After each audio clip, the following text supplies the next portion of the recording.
Sziasztok! Én Renato vagyok, és ebben a videóban megnézem, hogy mi a különbség a Pro iPhone-ok 4 generációja között. A Rejoy.hu küldött nekem felújított iPhone-okat, így most van nálam egy 13 Pro, egy 14 Pro, egy 15 Pro, és az én saját 16 Pro-m, szóval az elmúlt 4 év csúcs iPhone-jai egy videóban, és megnézem, hogy mi változott, mennyivel tudnak többet az újak, megéri-e felújítottat venni az új árához képest akár 40%-kal olcsóbban, ráadásul most akár több tízezer, akár 40 000 forint kedvezménnyel. Ugyanis ezt kínálja most húsvétkor a Rejoy. Ha pedig még többet szeretnél spórolni, akkor maradj a videó végéig.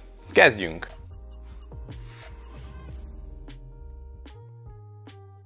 Kezdjük az árakkal, hogyha az aktuális új iPhone 16 Pro-t szeretnéd megvásárolni, akkor ezért listáron $500 000 forintot kér az Apple a 128-as modellért, ennyiért tudod megvenni az apple.com-on. A többi Pro modellt az Apple hivatalosan már nem értékesíti, így vagy lehet találni még viszonteladónál kínálatot, vagy érdemes meggondolni a felújított megoldást, amit a Rejoy.hu kínál. Egyébként iPhone 16 Pro-t is árulnak újszerű állapotban 390 000 forintért, ami kapásból több mint 100 000-es spórolás az újhoz képest, és maximum fél éves lehet, mivel ugye akkor jelent meg.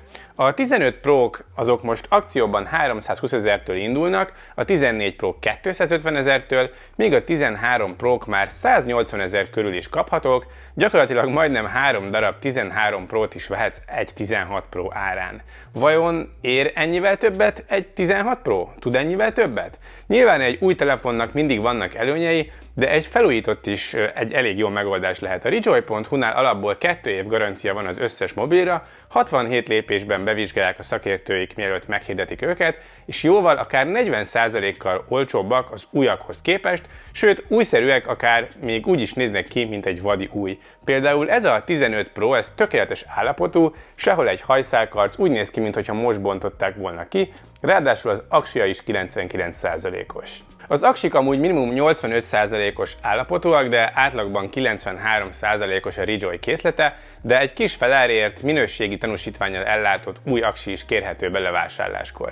Kezdjük is az akkumulátor témával, mert gyakorlatilag ez a legfontosabb kopó alkatrész egy telefonban. A nálam levő készülékek aksi állapotát itt láthatjátok, 86%-os a 13 Pro, 83%-os a 14 Pro, ez az én régi iPhone-om, a 15 Pro 99%-os, hiába több mint egy éves, csak 114 ciklus van benne, az enyém a fél éves 16 Pro pedig 100%-os. Az aksik mérete változott, évente nőtt, míg a 13 Pro 3095 mAh telepet kapott, a 14 Pro 3200-at, a 15 Pro 3274-et, míg az aktuális 16 Pro 3582 mAh-at. Közben persze javult az energiahatékonyság is, azaz az újabbak azok minimálisan jobb üzemidőt biztosítanak, mint a régebbi modellek. Hogyha az üzemidő fontos, a 16 Pro azért jobb, mint a többi, a 13, 14, 15 Pro az pedig nagyon hasonló a valóságban. Csináltam egy rögtönzött tesztet, mindegyik telefon teljesen feltöltöttem, ugyanarra a fényerőre állítottam a kijelzőt, lefuttattam mindegyiken a benchmark teszteket, utána egy 3D meleg stressztesztet, ezután hagytam 1 órát futni a Safari-ban, utána majd Netflix 1 órán át, végül pedig 1 órára bekapcsoltam a térképet, miközben a háttérben ment a Spotify. Most azt láthatjátok, hogy melyik telefonon mennyit csökkent az aksi töltöttség ezek után a tesztek után, és az látszik, hogy az üzemidő az nagyjából egyforma, hogyha az aksik öregedésével kiigazítjuk az adatokat. Az aksi öregedés a régebbi készülékeknél sarkalatos pont lehet, de a 7-8 ezer forint, amit az új aksiért kér a Rejoy, tökéletes biztonságot, 100%-os kapacitást ad, így a következő pár évben biztosan nem kell aksi hibától tartani.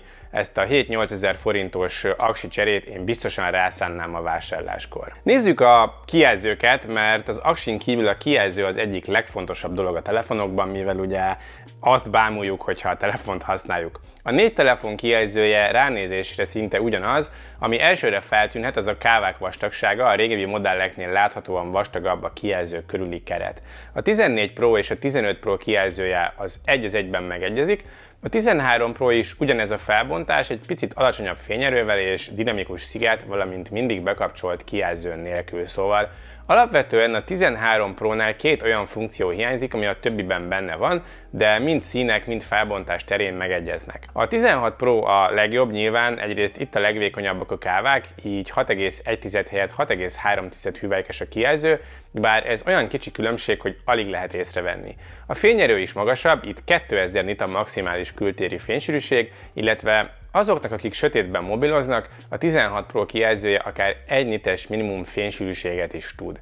A 13 Pro egy kicsit elavultabbnak érződik a kávák vastagsága és az Always On Display hiánya miatt, de a 14-től a 16 Proig érezhető különbséget észrevenni hát gyakorlatilag nem lehet.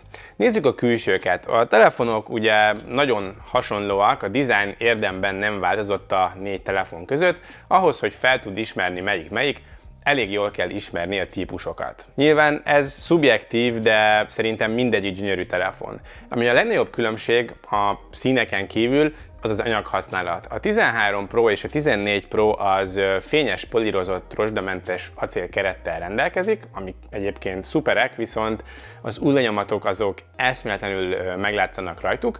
A 13 Pro felülete az pedig már egy kicsit viseletes is, ez azért már sok mindent látott. A rozsdamentes acél miatt ezek a telefonok nehezebbek, mint a 15 és a 16 Pro, amik ugyanis titán keretet kaptak. Különbség még, hogy a 15 és a 16 Pro kerete enyhén le van egy kicsit kerekítve, egy kicsit kényelmesebb őket így kézben fogni, a 13 és a 14 Pro teljesen szögletes élekkel dolgozik. Ezek viszont gyakorlatban minimális különbségek. Változott még a kameradudorok mérete, minden évben egy hangyányit nagyobbak lettek, de főleg a 13 Pro és a 14 Pro között volt látványos ugrás. Továbbá a 13 és a 14 Pro még fizikai némító kapcsolóval rendelkezett, a 15 és a 16 Pro-nál ez már programozható műveletgomb. A 16 Pro-nál ez kiegészült a kamerakezelő érintőfelülettel, de ezt a legtöbben amúgy sem használják, hát én is csak egy-kétszer használtam így a fél év alatt. Mielőtt valaki megkérdezné, a kijelző az nem lóg ki a telefonból, a 16 Pro-n kijelzővédő üveg van. A külső terén is csak apró változtatások vannak, tehát érdemben nincs közöttük nagy különbség. Ami még fizikailag változott, az a portok. A 13 és a 14 Pro Lightning, míg a 15 és a 16 Pro USB-C csatlakozóval van ellátva. Amennyiben sok Lightningos kiegészítőt használsz, amit még nem cserélnél le, akkor még a régebbi modellek Lightning portja neked előnyös lehet, de a 15 és a 16 Pro USB-C csatlakozót kapott, ami viszont kibővíti a lehetőségeket. Így már az iPhone-od is ugyanazt a portot használja, mint minden más, így elég csak USB-C-s kábelt használod a töltéshez, plusz egy csomó további kiegészítő lehetőséget ad. Például mostantól használhatsz már külső meghajtókat is a telefonhoz, például akár videófelvétel során külső SSD-t vagy pendrive-ot, de SD kártyaolvasót, vagy akár így már visszafelé is tölthető más készülék a telóddal, például az AirPods-ok. Az USB-C-s iPhone-ok gyorsabbak is, hogyha adatátvitelre használnád őket, a 15 és a 16 Pro USB 3 szabványon megy, míg a 13 és a 14 Pro USB 2 szabványt ismer.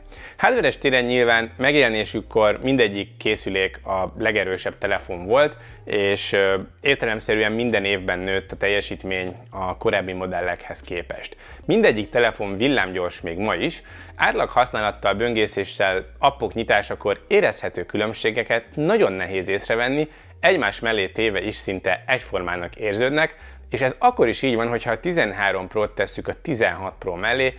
Tényleg egyébként ezt nem is gondoltam volna, és most, hogy látom egymás mellett őket, meglep, hogy mennyire villámgyorsak a régebbiek is. Persze, hogyha szintetikus benchmarkokat futtatunk le, mind CPU, mind GPU terén komoly előrelépések vannak generációnként. A 16 Pro a 13 Pro-nál szinte majdnem 2-ször gyorsabb papíron, de ezek az alaphasználatkor egyáltalán nem érződnek. Maximum játékoknál van egy minimális különbség. Az biztos, hogy bármelyiket is választod a 4 közül, mindegyik még évekig simán fog futni. Ami fixen különbség lesz, az az Apple Intelligence. A 16 Pro-n sokkal gyorsabb a 15 Pro-hoz képest a nagyobb AI számítási teljesítmény miatt, a 13 és a 14 Pro az pedig eleve nem is támogatott. Szoftveres téren teljesen megegyeznek, ugyanúgy a legfrissebb iOS-t futtatják. A támogatási idő ilyen 6-7 év szokott lenni iPhone-oknál, így a 13 Pro is még vélhetően legalább minimum 2 évig megkapja majd a legújabb szoftvereket, hogyha 2 éven belül vennél újabbat, akkor még ott sem kell parázni, a többi pedig értelemszerűen további 1-1 évet kap generációnként. Ahogy láthattátok, tényleg villámgyors rendszer ez, sokáig támogatják és stabilis, és kiváló ökoszisztéma összekapcsolhatósága van. Az iOS-ről van egy részletesebb videóm is, hogyha valakit érdekel, a leírásban megtalálja. És végül a kamerák, gondolom, erre várt mindenki. Itt azért minden évben pakoltak bele kisebb újdonságokat. Nézzük a hardvereket. A 13 Pro-ban még 12 megapixeles elsődleges, 12 megapixeles ultraszéles és 12 megapixeles telefotó volt, fotografikus stílus lehetőség nélkül. Videófelvételnél 4K 60 képkockát tud maximum, filmszerű módban pedig Full HD-t, és van ProRes 4K 30 felvétel lehetőség is, Full HD 240 képkockás lassítással. A 14 Pro ehhez képest kapott már egy 48 megapixeles főkamerát, a selfie autofókuszt, illetve fotografikus stílusok azok innentől már elérhetők. Portré videók terén 4K 30 a maximum, illetve lett akciómód is. A 15 Pro ugyanakkor a felbontású szenzorokkal dolgozik, mint a 14 Pro, de fejlettebb HDR feldolgozást kapott, valamint megjelent a log, illetve a térbeli videó és fotókészítés lehetőség. A 16 Pro kapott egy nagyobb 48 megapixeles ultraszélest is, és 3-szoros helyett 5-szörös optikai zoomot tud a telefotó, valamint kapott még több fotografikus stílust, valamint a lassítás akár 4K 120 képkockás is lehet. Illetve sztereó mikrofonok helyett itt már 4 mikrofonos rendszer veszi fel a hangokat. Papíron ezek az előrelépések, de mi a különbség a valóságban? Nem tudományos módon állok a fotózáshoz, hanem átlag emberként, tehát mindegyik telefont alapbeállításra állítottam, és így készítettem a fotókat, tehát a 13 és a 14 Pro esetén 12, a 15 Pro és a 16 Pro esetén 24 megapixeles méretben, az elsődleges esetén. Mivel itt nem lehet őket teljes felbontásban bemutatni, a tesztfotókat feltöltöttem egy Drive-ba, a linkjét a videó leírásában megtalálhatjátok, és ott meg tudjátok nézni az összes fotót teljes méretben is. Nos, nézzük, mit tudnak az elsődlegesek nappal. Hát úgy ránézésre nagyjából ugyanazt. Ez egyben azt is jelenti, hogy a 13 Pro is nagyon jó volt már, és nem igazán tudnak újat mutatni, igazából bármelyik fotót nézem, maximum minimális színhőmérsékletbeli eltéréseket látni. A 15 és a 16 Pro egy kicsit melegebb színekkel dolgozik, de a részletesség, a képfeldolgozás és a dinamika az szinte megegyezik mind a 4 telefonnál, hogyha a fotókat normálisan nézzük és nem zoomolunk bele a képek közepébe. Az ultraszéles ugyanaz a 12 megapixeles szenzor a 13 Pro-tól a 15 Pro-ig, a 16 Pro 48 megapixelessel dolgozik. Az, hogy a 13-tól 15-ig nézve nem látok különbséget, az nem csoda, mivel ezek teljesen megegyeznek, de nálam a 16 Pro is nagyon ugyanúgy néz ki, mint a többi. Telefotók terén mind a 4 telefon ugyanazt a kamerát használja, csak a 16 Pro optikailag nagyobbat zoomol. A fotók pontosan ugyanolyanok nappal, különbséget nem igazán lehet látni, itt is csak a színhőmérséklet különbség látszik, a 15 Pro óta egy kicsit melegebbre vannak kalibrálva. A selfie-knél sem látok sok különbséget, egy kicsit az arctónus, arcbőr vonalon van minimális eltérés, de a minőség nagyon jó mindegyik esetében. A portréfotók is hasonlóan jók, de a 15 Pro és a 16 Pro egy kicsit jobb színkezeléssel dolgozik, illetve az észrevehető különbség az, hogy a 16 Pro-nál a 3-szoros mód helyett 5-szörös nagyítást kapunk. Éjszaka az elsődleges egység mind a 4 telefonnál elég ügyes, de azért, hogyha jobban megnézzük, itt azért már vannak különbségek. Főleg a 13 és a 14 Pro-nál látható a kék fényeknél, hogy ilyen furcsa képélesítést alkalmaz és kiég a felület. Az épület falán is látható túlélesítés a 13 Pro-nál. Hogyha a 16 Pro-hoz nézzük, látható, hogy ott már eltűnt ez a beégés, és az épület fala is sokkal természetesebb. Hogyha a hidat nézzük, első blikre nagyon hasonlóak a fotók, itt hogyha a 13 Pro-t nézzük össze akár a 16 Pro-val, az eltelt évek nem igazán látszanak meg, a fotók ugyanolyannak tűnnek. Az utcás fotón azért láthatunk különbségeket. A 13 Pro-ról a 14-re váltásnál azt látom, hogy a színes lámpák fénye sokkal szebb, nem égnek ki a színek, valamint a térkőnél nézve is tisztább a kép. A 15 Pro a 16 Pro-hoz nézve pedig szinte ugyanaz a kép, talán a színhőmérséklet egy kicsit melegebb a 16 Pro-nál, de a képek szinte megegyeznek. Nézzük az ultraszéleseket. Így elsőre a 4, hogyha egymás mellett van, azt mondanám, hogy a 13, 14 és a 15 Pro az kb. Egyforma, és a 16 Pro-nál egy kicsit melegebb a színhőmérséklet. A 13 Pro és a 14 Pro között, amit észreveszek, a lámpák fénye máshogy van feldolgozva, de ennyi. A 15 Pro és a 16 Pro között pedig ugyanazt látom, illetve egy kicsit melegebb színekkel dolgozik. Hogyha a 13 Pro-t rakjuk a 16 Pro mellé, Ugyanez picit talán élesebb a 16 Pro képe, és más a fények feldolgozása, valamint a színhőmérséklet. Nézzük a hidat, hát nem nagyon látok különbséget, a 13 és a 14 Pro gyakorlatilag szinte megegyezik, a 14 és a 15 Pro között nem nagyon látok semmit, a 15 Pro és a 16 Pro között egy hajszálnyival, hogyha a hidat megnézzük, szerintem egy kicsit több részlet látható a 16 Pro-nál. Nézzük az utcát, itt azért van némi különbség. A 13 Pro és a 14 Pro között azt látom, hogy utóbbi részletesebb, ez látható a térköveken.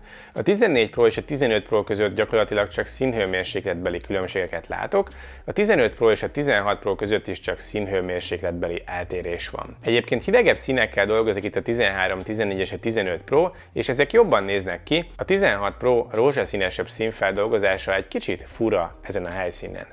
Mutatom a telefotókat, hogyha egymás mellé rakjuk a négyet, ugye feltűnő, hogy a 16 Pro 5-szörös zoomja miatt jobban nagyít, illetve hogy annak a képe tisztább és részletesebb is. Ami még nagyon látható, hogy a 13 Pro mesterségesen túlélesíti a képet, ez a 14 Pro-nál már nem jelentkezik. Hogyha megnézzük őket nagyobban, az épületen látható, hogy a 13 Pro nagyon túlélesített, nézzétek az oszlopokat vagy az épület falát. 14-ről 15-re váltva az látható, hogy még élesebb a kép és több a részlet. Nézzétek meg például bal oldalt lent a függönyt az ablakban. 15 Pro-ról 16 Pro-ra váltva pedig még szebb részleteket és nagyobb nagyítást látunk, telefotókban azért észrevehető a különbség a 4 telefon között. Jön a híd, de itt ránézésre nincsen sok különbség. Hogyha a 13 Pro 14 Pro-val nézzük össze, egy kicsit kevesebb zajt látunk, például a 30-as táblát, hogyha megnézitek. 14 Pro 15 Pro-hoz nézve, hát szinte megegyeznek, de a 15 Pro mintha egy picit túlélesítene, főleg a járdánál látom ezt. 15 Pro-ról 16 Pro-ra haladva pedig megint csak élesebb képet és ugye nagyobb nagyítást kapunk. Nézzük az utcát, itt is vannak különbségek. 13 Pro és 14 Pro vonatkozásában a 14 Pro-nál sokkal szebbek a színek az izzóknál, és a térkő is sokkal élesebb, jobban látható. 14 Pro és 15 Pro között a 15 Pro, hogyha szintén a térkövet nézzük, sokkal inkább túlélesíti, és ez nem annyira szép, mint a 14 Pro-nál. Főleg, hogyha összenézzük a 15 Pro-t a 16 Pro-val, látható, hogy mennyivel sokkal-sokkal tisztább a képe, főleg a térkőnél látható ez. Telefotóknál a 13 Pro egy kicsit le van maradva, a 16 Pro egyértelműen sokkal jobb, a 14 és a 15 Pro között pedig minimális különbségek vannak. Videók terén az iPhone-ok a legjobbak az összes telefon közül, ez 100%, és sem nappal, sem éjjel nem látok különbséget a videók minősége között. Nézzétek meg majd őket Drive-ban, egymás mellé rakva is nagyon-nagyon hasonlóak. Egyedül a telefotonnál látom azt éjjel, hogy a 16 Pro tisztább, mint a többi, de a különbség annyira minimális, hogy csak akkor veszed ezeket észre, hogyha egymás mellé vannak téve a videók. A kamerákról összességében az állapítható meg, hogy ott is ilyen icipici szinte észrevehetetlen lépések történtek, jó fényviszonyok között szinte megegyezik a 4 telefon, és éjszaka sincs nagy különbség közöttük, de ott azért a 15 és a 16 Pro egy kicsit előrébb jár. Szóval, mint láthatjátok, összességében egy átlagos ember átlagos mobil használata közben nem nagyon van észrevehető különbség, még úgy sem, hogyha egymás mellé tesszük a telókat. Hogyha benchmarkokat futtatunk, csak akkor látszik valójában az erőbeli különbség. Külsőre sincsenek nagy változások, a legnagyobb szemmel észrevehető külsőség a dinamikus sziget hiánya a 13 Pro-n, illetve a művelet gomb versus fizikai némítókapcsolóna, meg ugye a portok, Lightning versus USB-C. Kamerákban pedig szintén eléggé minimális a különbség a 4 generáció között. Itt igazából mindenki könnyen el tudja dönteni, hogy számára megér-e pár 10 vagy akár pár 100 000 forintot a minimális generációk közötti fejlődés. Az biztos, hogy a felújított, szép állapotú iPhone-ok kiváló árérték arányt képviselnek, szerintem a középkategóriás androidos készülékek többségénél jobbak árérték arányban. A Rejoin-nál nem is nagyon lehet velük mellélőni, a 2 év garancia már önmagában is elég erős, ami meghosszabbítható további 1 évvel, valamint tényleg fillérekért kérhetsz ezekbe a telefonokba új aksit. Hogyha neked nem fontos, hogy mindig a legújabb és legjobb telefon legyen a zsebedben, csak beéred a majdnem ugyanolyan jóval, akkor rengeteget tudsz spórolni felújított telefonnal. A 13 Pro 180 000-től elérhetők már a húsvéti akció keretein belül, 200 körül már nagy a választék. Ennyi pénzért remek vétel, de én mégis inkább a 14 Pro-t ajánlanám, 250-260 000-ért vihető most több is akciósan húsvétkor, és a 13 Pro-hoz képest a teljesítményen túl nagyobb elsődleges kamerát, fényesebb kijelzőt, valamint dinamikus szigetet is kapott, és úgy kézben valahogy érezhetően modernebbnek hat. A 15 Pro egy igazi bombavétel, 320 000 körül már nagy választékkal kapható most. Itt az USB-C port az, ami számomra pluszt jelentene a 14 Prohoz képest, no meg a könnyebb súly sem rossz dolog.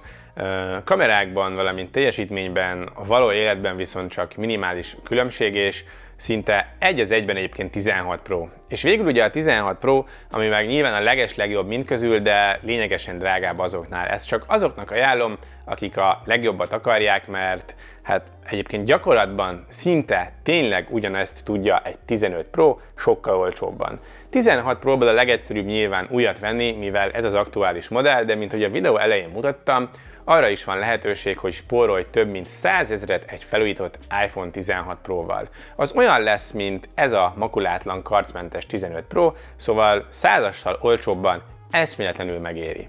A telókhoz linkeket megtalálhatjátok a leírásban. Ja, és van kuponkód is, a Rentek 4000 kuponkóddal a feltüntetett árakból kaptok további 4000 forint kedvezményt, hogyha a rejoy.hu-nál vásároltok, vagy készülékbeszámítás esetén 4000 forinttal többet adnak a régi telefonodért. Használjátok bátran, és a linkeket is megtaláljátok a leírásban. Ti mit gondoltok ezekről a telefonokról? Szerintetek melyik a legjobb árérték arányú a 4 közül? Gondoltátok amúgy, hogy használati élményben vagy kamerában ennyire kevés látható különbség van közöttük? Beszéljük meg a komment szekcióban. A Rejoynak köszönöm szépen a 13 és a 15 Pro-t, így elkészülhetett ez az összehasonlító videó, nektek pedig köszönöm szépen, hogy megnéztétek. Remélem hasznos volt, hogyha tetszett, akkor dobjatok rá egy lájkot, és iratkozzatok fel a csatornámra, hogyha érdekelnek még hasonló tartalmak. Köszi szépen, és viszlát a következő videóban. Sziasztok!